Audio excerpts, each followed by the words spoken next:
நம்ம சிந்தனைகள் உயர்ந்தால் மட்டும் பத்தாது, அதை முயற்சி பண்ணால் மட்டும் பத்தாது, அதை நம்ம செயலில் காட்டாட்டி எந்த பயனுமே இல்லை. ஸோ நம்ம முயற்சி பண்ணாமல் செயல்படுத்தும் போது தான் நம்மளுடைய சிந்தனைகள் மாறும், நம்மளுடைய நடத்தை மாறும், வாழ்க்கை ஆட்டோமேட்டிக்காக மாறிடும். நம்ம தனியாக வாழ்கிறது இல்லைங்க. நான் ஏதாவது ஒரு செயல் செஞ்சால் அது உங்களை பாதிக்கும், என்னையும் பாதிக்கும். எந்த ஒரு செயலை செஞ்சாலுமே அது எல்லாரையுமே பாதிக்கும்.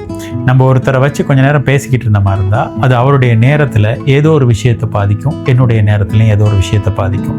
ஏதோ நடக்க வேண்டிய ஒரு இன்சிடெண்ட்டை சில நேரம் அது இல்லாமல் பண்ணலாம், இல்லாட்டி புதுசாக ஏதாவது வாய்ப்புகளை அந்த நேரம் கொண்டு தரலாம். இந்த மாதிரி ஒருத்தருடைய நேரம், ஒருத்தருடைய ரியாக்ஷன், இல்லாட்டி ஒருத்தருடைய நடத்தை இன்னொருத்தரை கட்டாயமாக பாதிக்கும்.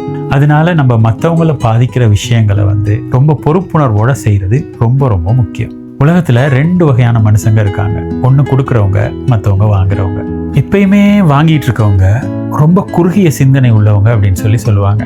ஆனால் கொடுக்குறவங்க நல்ல மனப்பாங்கு உள்ளவங்க, உயர்ந்த சிந்தனை உள்ளவங்க, சமூகத்துக்கு ரொம்ப தேவையானவங்களா இருப்பாங்க, பயனுள்ளவங்களாகவும் இருப்பாங்க. ஸோ சுயமதிப்பு அப்படிங்கிறது நீங்கள் எந்த அளவுக்கு உங்களுக்கு மதிப்பு கொடுத்து உங்களை உயர்த்துறதுக்கான வேலைகளை பார்க்குறீங்களோ அங்கே தான் சுயமதிப்புங்கிறது அடையாளப்படுத்தப்படுது, முத்திரையிடப்படுது.